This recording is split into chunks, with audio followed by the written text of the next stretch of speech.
Hello दोस्तों, mystery adventure Hindi में आपका स्वागत है। दोस्तों, हमने धरती पर रहने वाले अलग अलग रहस्यमय जीवों के बारे में अक्सर कई कहानियां सुनी होंगी, लेकिन धरती का 70% से भी ज्यादा हिस्सा पानी है।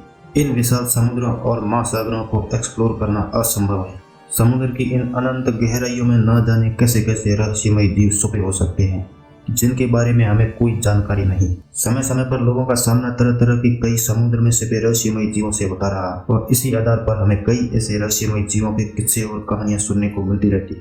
आज हम इस एपिसोड में कुछ ऐसे ही रहस्यमय जीवों के बारे में जानेंगे जो पानी में छुपे रहते हैं और कभी कभार ही देखने को मिलते हैं। तो एपिसोड को अंत तक जरूर देखिए।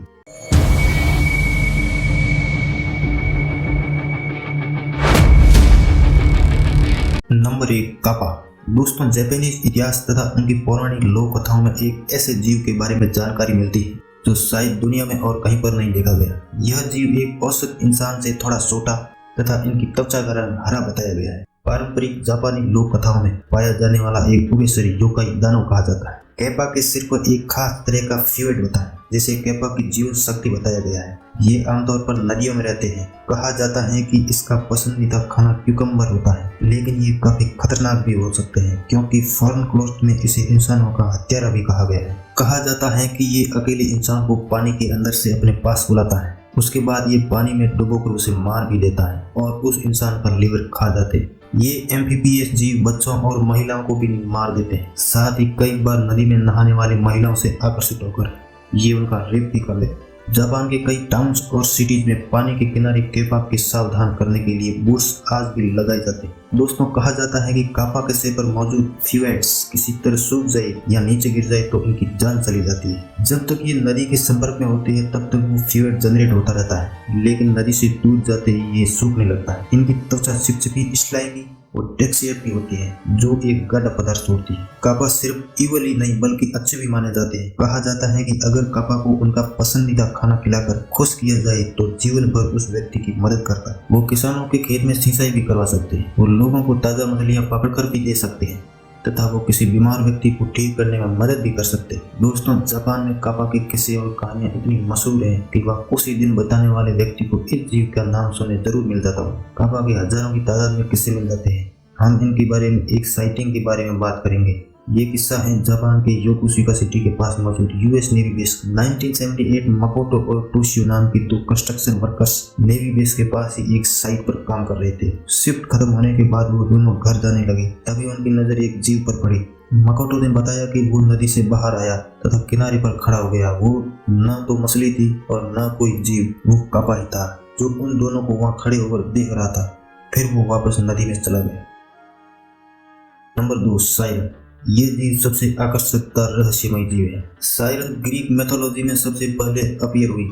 साइरन को आधी मछली व आधी महिला बताया गया है। वैसे तो साइरन और जलपरी में कोई अंतर दिखाई नहीं देता, लेकिन इनके स्वभाव में एक बुनियादी अंतर होता है। मोमेंट्स का जिक्र तो दुनिया भर की किताबों में मिलता है। ये आमतौर पर इंसानों से घबराने वाली होती है, जो कई बार काफी फ्रेंडली भी हो सकती है। मोमेंट्स और इंसानों की प्रेम कहानियां हमेशा से ही सामने आती रही हैं और कई बार ऐसे किस्से भी सामने आए हैं जब मोमेंट्स पानी से बाहर आकर इंसानों के साथ जीवन बिता चुकी है। वहीं दूसरी ओर सायरन को हमेशा इविल समझा जाता है। सायरन की आवाज बहुत ही मधुर और सुरीली बताई गई है। कहा जाता है कि इन्हें ऐसी धुन आती है जो उनके आसपास गुजरने वाले इंसानों को अपनी ओर आकर्षित कर सकती है। ये उन्हें हिप्नोटाइज करके अपने साथ पानी के अंदर ले जाती है, जहां उनको जान से मार देती है। रिपल्स के करीब इटली के वेस्ट कोस्ट पर 2 सायरन देखने के किस्से मिलते हैं। ये सायरन सैलर्स को मारने में मशहूर थी। बाद में इनकी संख्या बढ़ती गई। जब शुरुआत में इंसानों का सामना इन जीवों से हुआ तब उन्हें लगा कि ये कोई दिव्य जीव है जो डेमीगॉड के बच्चे हैं। ग्रीक स्ट्रक्चर में बताया गया है कि कुछ सायरन को ग्रीक गॉड ज़्यूस ने श्राप भी दिया था, जिनकी वजह से वो आधी पक्षी व आधी महिला बनकर रह गई। कॉमर्स ओडिसी बुक्स 12 में बताया गया है कि ग्रीक हीरो ओडिसियस का सामना समुद्र में सायरन से हुआ था। ओडिसियस को पता था कि सायरन अपनी मधुर धुन से उन्हें और उनके सीनियर्स को परेशान कर सकती है। इसी कारण उन्होंने सबके कानों में वैक्स डाला था, क्योंकि जब उन्होंने गाना शुरू किया तो उनका असर किसी पर भी नहीं पड़ा और वो लोग अपनी मंजिल की तरफ निकल गए। क्रिस्टोफर कोलंबस ने भी 3 मोमेंट्स देखने का दावा अपनी किताब में किया था। दोस्तों, समय समय पर सैलर्स ने इन दिव्य जीवों को देखने के दावे किए और आज भी कुछ लोग देखने के दावे करते हैं। ये जीव आज भी मौजूद है या नहीं कोई नहीं जानता, लेकिन आज भी लोग ऐसे ही जीवों को देखने के दावे जरूर करते हैं। अब ये आपको तय करना है कि आप इसको मानते हैं या नहीं। नंबर 3, रहस्यमयी 60 फीट लंबी विशाल शार्क। पिछले दशक में जापानीज वैज्ञानिक मारियाना ट्रेंच में समुद्री जीवों पर अध्ययन कर रहे थे।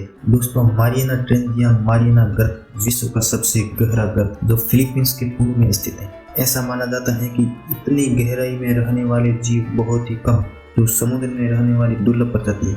इसी इलाके के पास मारियाना आइलैंड के नजदीक वैज्ञानिकों ने लगभग 1 मील की गहराई तक समुद्री जीवों को आकर्षित करने के लिए एक मछली का सारा बनाकर वहां कैमरा लगा दिया, जिससे वहां पर आने वाली मछलियों और दूसरे जीवों की गतिविधियों पर नजर रखी जा सके। साथ ही उन्हें यह भी उम्मीद थी कि वो कुछ नए समुद्री जीवों को भी देख सके जो अभी तक देखे नहीं गए हैं। शुरू में कैमरे में वहां आने वाली कई जीवों की फुटेज रिकॉर्ड की, जिसमें छोटी समुद्री जीव और 10 फीट लंबी शार्क मछली दिखाई दी, लेकिन उसके बाद जो हुआ वो हैरान करने वाला था। ये कोई और नहीं बल्कि एक 60 फीट लंबी एक महाकाय शार्क मछली। कैमरे में रिकॉर्ड कई फुटेज से वैज्ञानिकों ने अनुमान लगाया कि इस महाकाय शार्क का आकार कम से कम 60 से 70 फीट के बीच रहा होगा। वैज्ञानिक पूरी तरह से समझ नहीं पा रहे थे कि ये शार्क कौन सी प्रजाति की थी, क्योंकि इनका इतना बड़ा आकार इसे बहुत ही रहस्यमय बना देता है। वैज्ञानिकों का मानना है कि शार्क की इतनी विशाल प्रजाति वर्तमान में होना नामुमकिन है।